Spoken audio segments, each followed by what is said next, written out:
Dans l'incarnation de l'Église au monde, dans l'incarnation propre et individuelle de notre foi dans le monde, nous cherchons à incarner Christ dans les temps et selon les conversations et les débats de l'époque et de notre époque à nous.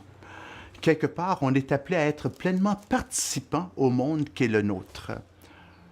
Lorsque nous incarnons notre foi dans un contexte urbain comme Montréal, en quelque sorte, je dois aussi me considérer citoyen de la ville, citoyen de la province, citoyen du pays. Je suis pleinement citoyen avec toutes les responsabilités que cela encourt et je dois donc participer au débat, au dialogue, aux réflexions, aux conversations sur multiples sujets qui concernent notre vie commune en tant que citoyen, et je dois le faire au meilleur de moi-même pour notre bien commun. Alors, dans cet investissement de ma personne dans le monde, dans la société en tant que citoyen, je dois aussi, en grandissant, choisir le domaine d'études ou le genre d'éducation que je veux, que mes parents ont initialement décidé, mais ultimement que j'aurais choisi. Quels sont mes intérêts propres? Quel est le domaine vocationnel dans lequel je veux m'investir, le domaine professionnel? Qu'est-ce que j'entrevois comme carrière dans ce monde? Toutes ces questions-là qui, en quelque sorte, sont mes moyens d'être présent au monde actuel. Et nous sommes tous présents au monde actuel. Nous avons tous fait des études, nous avons tous choisi un métier, ou le métier nous a choisi, et voilà qu'on est, en quelque sorte, oui, on est citoyen. On participe aux élections municipaux, provinciaux, canadiens, donc fédérales aussi.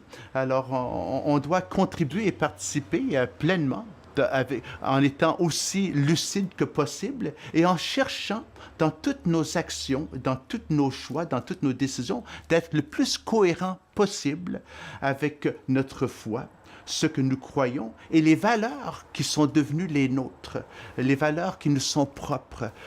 Comment les mettre en valeur, comment les rendre accessibles, même au sein d'une société laïque qui ne reconnaît pas peut-être les origines ou les inspirations et motivations spirituelles qui en sont leur source.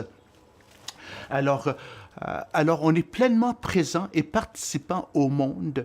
Déjà, le fait qu'on a un compte en banque, on est participant donc aux décisions et même aux investissements que font notre banque ou notre caisse populaire de leur argent et de notre argent.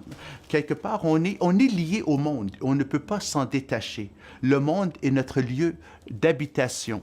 Le lieu dans lequel on grandit, dans lequel on élève nos enfants, au sein duquel on poursuit tous nos objectifs professionnels. On s'investit dans ce monde, on s'investit en profondeur dans ce monde.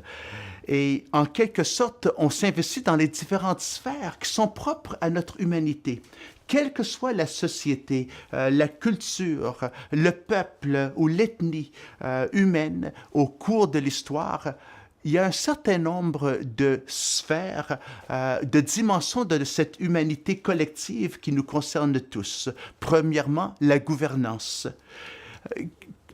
Du fait que nous sommes plusieurs à habiter un lieu, une région, nous avons à nous consulter les uns les autres pour pouvoir prendre des décisions pour des choses autour de questions qui nous sont communes.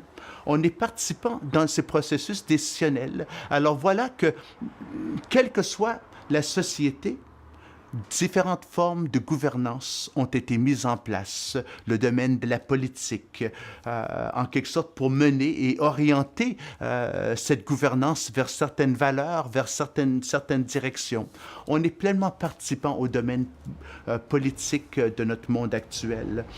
On est aussi, en quelque sorte, et tous impliqués dans une dimension économique de ce monde, dans le sens que nous avons à décider ensemble comment partager les biens de la terre, comment partager les ressources de ce monde pour le bien-être des uns et des autres. Ceci tout en étant respectueux de la création elle-même.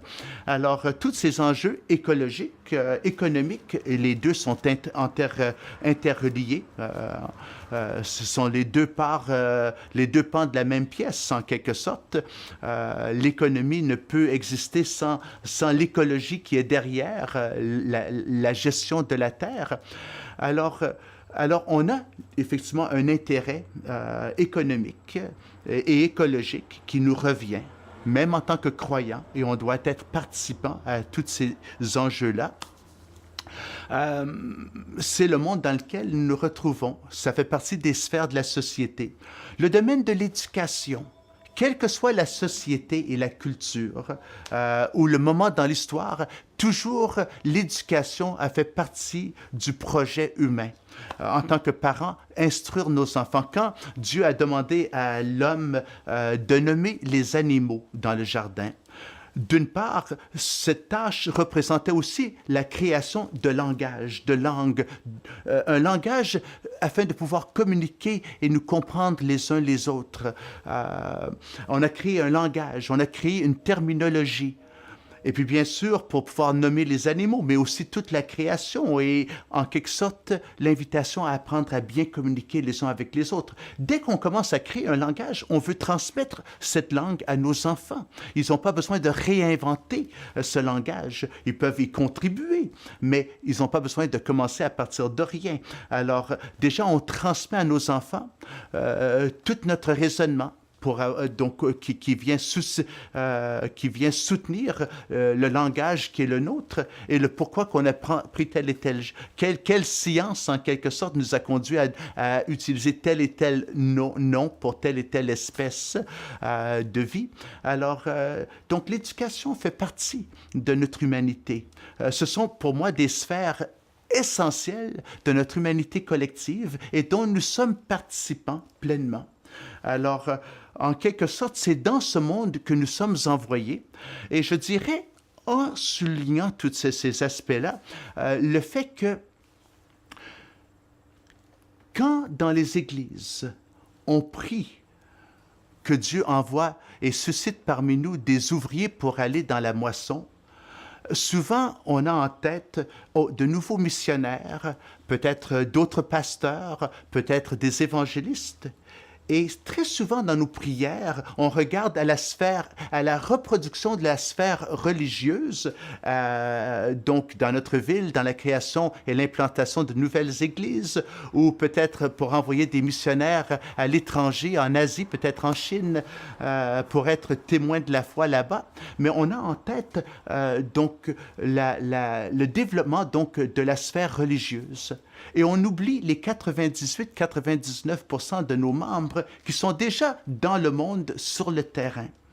Alors pour moi, il y a aussi une réflexion à prendre, puisque et vous êtes, vous qui m'écoutez, dans le monde, engagés dans toutes ces différentes sphères qu'on vient d'énoncer. Alors comment devez-vous apprendre à interpréter votre foi dans ce contexte-là et contribuer au meilleur de vous-même pour le bien commun de la société et de la communauté qui est la vôtre. Et dans ce contexte-là, en étant cohérent et intègre avec vous-même, comment partager les valeurs qui sont les vôtres et la spiritualité qui vous anime et selon laquelle et de laquelle vous tirez vos valeurs et donc l'occasion de partager votre foi.